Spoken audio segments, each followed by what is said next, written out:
नमस्कार दोस्तों, आपका स्वागत है हमारे चैनल चर्चा दुनिया की में। आज हम बात करेंगे लीजेंड रतन टाटा जी के बारे में। स्टार्ट करने से पहले दोस्तों इस चैनल को लाइक और सब्सक्राइब जरूर कर दें। आपका हमारे वीडियो को लाइक करना और चैनल को सब्सक्राइब करना, ये चीज़ें हमको बहुत मोटिवेट करती हैं, जिससे हम अच्छी और इंफॉर्मेटिव वीडियो बना पाते हैं। दोस्तों, रतन टाटा जी के नाम में जो रतन है उस पर ये 100% खरा उतरते हैं। दोस्तों, बुधवार की शाम को भारत के लिए एक बहुत बड़ी शोक की खबर आई और ये खबर थी कि टाइटन ने इस दुनिया को अलविदा कह दिया है। उन्होंने अपनी अंतिम सांसें मुंबई के ब्रिच कैंडी हॉस्पिटल में ली। उनकी उम्र 86 थी। पर दोस्तों, आपने तो सुना ही होगा, legends never dies. Ratan Tata हमेशा लोगों के दिल में जिंदा रहेंगे। आज पूरे भारतवर्ष की आंखें नम है।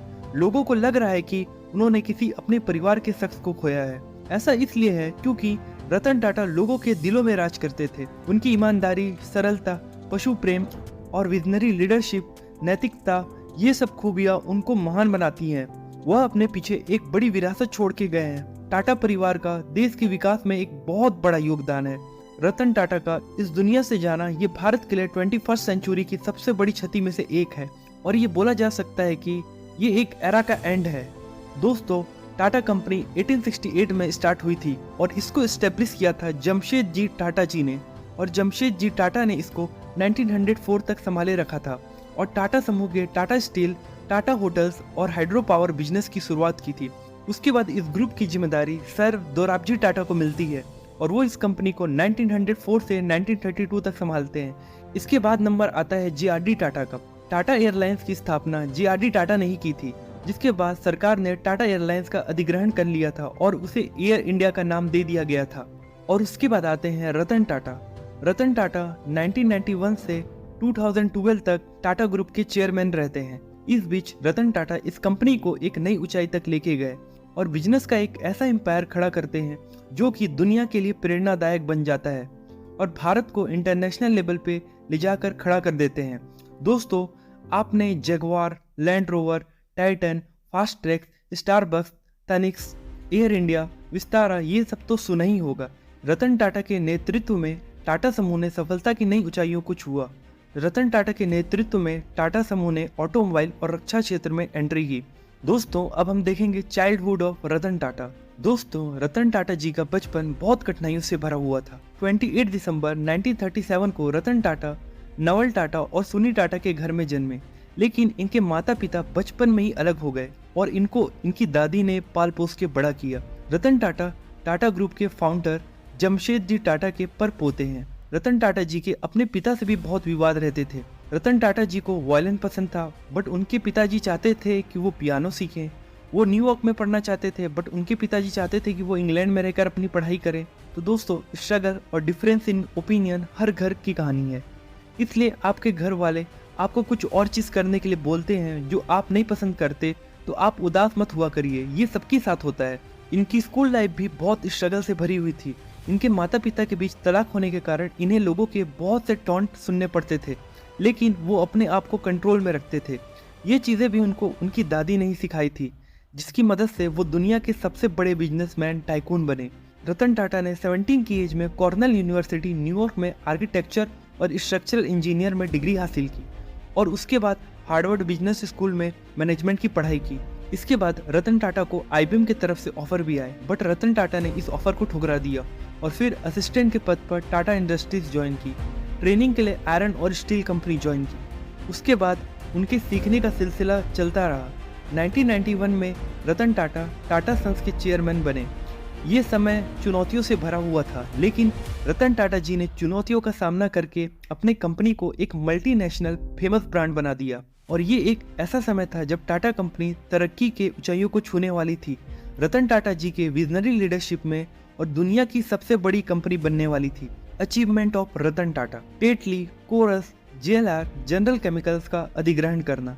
1983 में पहले आयोडीन नमक टाटा नमक के साथ देश में रिवॉल्यूशन लेकर आना। 1986 में एयर इंडिया का चेयरमैन बनना।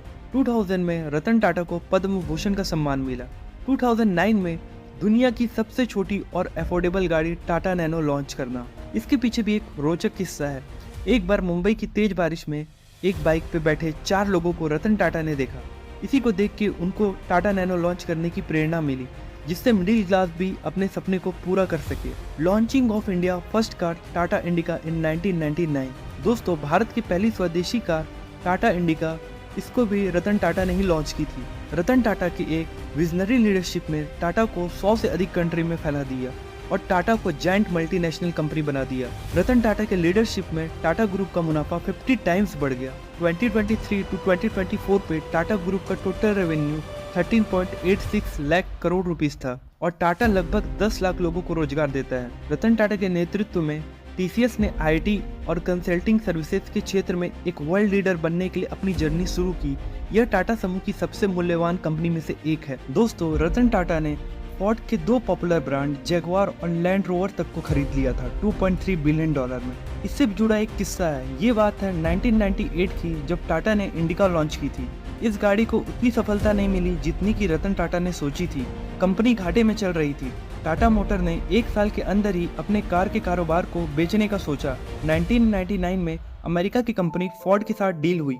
इस डील में फोर्ड के चेयरमैन बिल फोर्ड ने कहा कि वो ये डील करके टाटा पे एहसानी करेंगे। इसके बाद रतन टाटा जी ने डिसाइड किया कि वो अपने कार प्रोडक्शन यूनिट को नहीं बेचेंगे और इसके बाद कड़ी मेहनत और न्यू इनोवेशन करके टाटा मोटर्स को सफल बनाया। और इसके बाद समय बदला और जब 2009 में अमेरिकी कंपनी फोर्ड दिवालिया हो चुकी थी तो फोर्ड के जैगवार और लैंड रोवर को रतन टाटा ने खरीद लिया।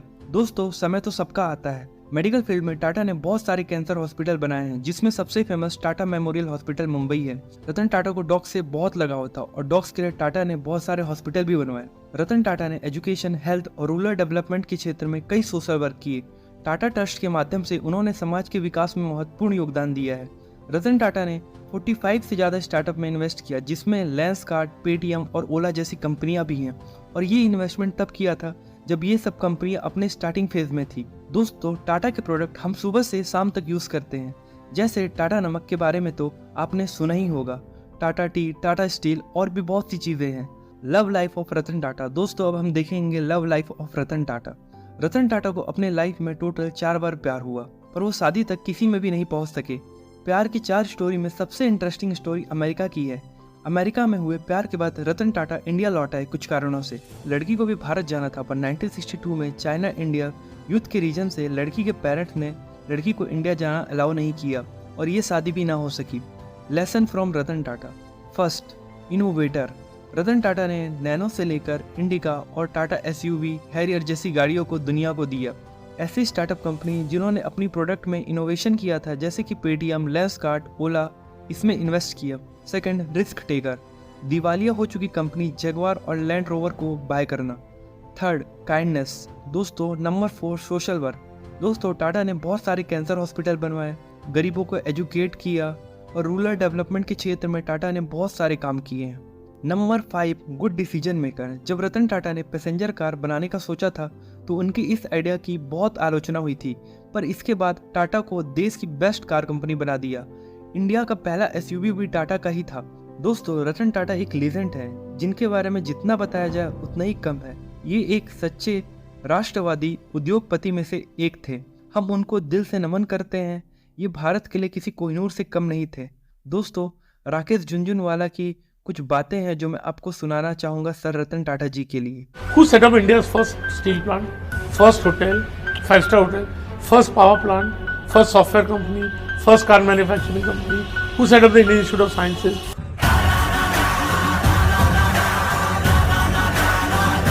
So it is a role model of what is wealth.